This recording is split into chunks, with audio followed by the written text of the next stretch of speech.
কাঁঠালের ইঁচড় বলবো নাকি বলবো গাছ পাঠা, কোনটা বললে তোমরা বেশি খুশি হবে সেটাই বলি।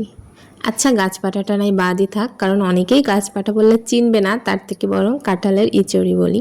তো এই যে কাঁচা কাঁঠালটা দেখছো, এটা দিয়ে আমি আজকে ইঁচড় রান্না করে দেখাবো। তোমরা তো চিংড়ি মাছ দিয়ে প্রায় ইঁচড় রান্না করে খাও, তবে আজকে আমি রান্না করব বড় মাছ বা রুই মাছ বা মৃগেল মাছ, যে কোনো মাছের বড় পিস দিয়ে কিভাবে এই এঁচড় রান্না করা যায়। আর রান্না করলে খেতে কেমন লাগে সেটা তো তোমাদের বলতে পারবো না, তার জন্য তোমাদের রান্না করে খেতে হবে। তো চলো সরাসরি আমি কড়াইতেই চলে গেলাম, কারণ এঁচড় কাটার যে প্রক্রিয়াটা এইটা দেখাতে গেলে অনেক সময় লাগবে, এত সময় তো নাই, তোমরা এত সময় ধরে দেখবেও না। তার থেকে আমি অফ ক্যামেরায় এঁচড়টা কেটে নিয়ে এসেছি। এই দেখো, এইভাবেই এঁচড়টা কেটে নিয়ে এসেছি, তো পরিষ্কার করে নিয়ে এসেছি। আর এখানে পেঁয়াজ, রসুন, আদা আর কি শুকনো ঝাল, এগুলোকে একটু বেটে পেস্ট করে নিয়েছিলাম। কাঁচামরিচ ছিল, আমি একটা মাত্র শুকনো ঝাল দিয়েছিলাম, তাও শুধুমাত্র একটু কালার আনার জন্য। তোমরা চাইলে পুরো রান্নাটা শুকনো ঝাল দিয়ে করতে পারো, তাহলে কালারটা একেবারে মাংসর মতো, কষা মাংসের মতো হবে।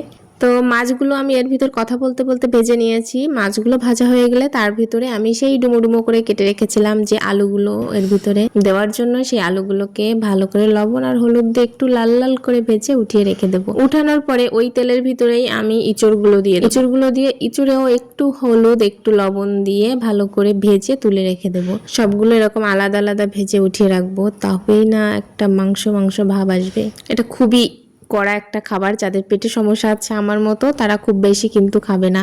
এঁচোড়টা নামিয়ে ওই তেলের ভিতরেই আমি সেই পেঁয়াজ রসুন থেতো করা যেটা ছিল সেটা দিয়ে দিয়েছিলাম। তারপর এটাকে একটু লাল লাল কষা কষা করে ভাজবো, মানে মশলাটা কষাবো। আমি এর ভিতর কাঁচা মরিচ দিয়েছিলাম বেশিরভাগ, কারণ আমার শুকনো মরিচ খাওয়া বারণ। তো তোমরা চাইলে পুরো শুকনো মরিচটাই দিতে পারো, তাতে আমার কোনো সমস্যা নেই, তোমাদেরও কোনো সমস্যা যদি না হয়। তো যাই হোক, এখন আমার মশলাটা কিন্তু সুন্দর করে কষানো হয়ে গিয়েছে, দেখতেই পাচ্ছ তেল ছেড়ে দিয়েছে। এখন এর ভিতরে আমি ইঁচড়টা আর আলুটা, মানে ভেজে রাখা ইঁচড় আর আলু যেটা ছিল সেটা দিয়ে আরেকটু ভালো করে নেড়ে চেড়ে ভেজে নেবো অল্প একটু।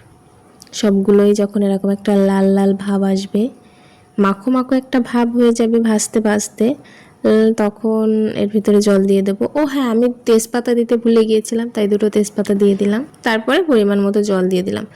তরকারি সমান সমান জল দিলেই হচ্ছে, কারণ যেহেতু আলু আর এঁচড় আলাদা করে ভেজে উঠানো, তো এটা খুব দ্রুত নরম হয়ে যাবে। তো আমি সাথে সাথেই মাছগুলো উপর দিয়ে দিলাম। আমরা তিনজন, তাই তিনটে মাছই দিয়েছি। তারপর 20 মিনিট থেকে 25 মিনিট আমি বোধহয় রান্না করেছি। তো এর ভিতরে আমার রান্না কমপ্লিট হয়ে গিয়েছে। আর উপর থেকে আমি 1 চামচ গুঁড়ো মশলা ছড়িয়ে দিয়েছিলাম।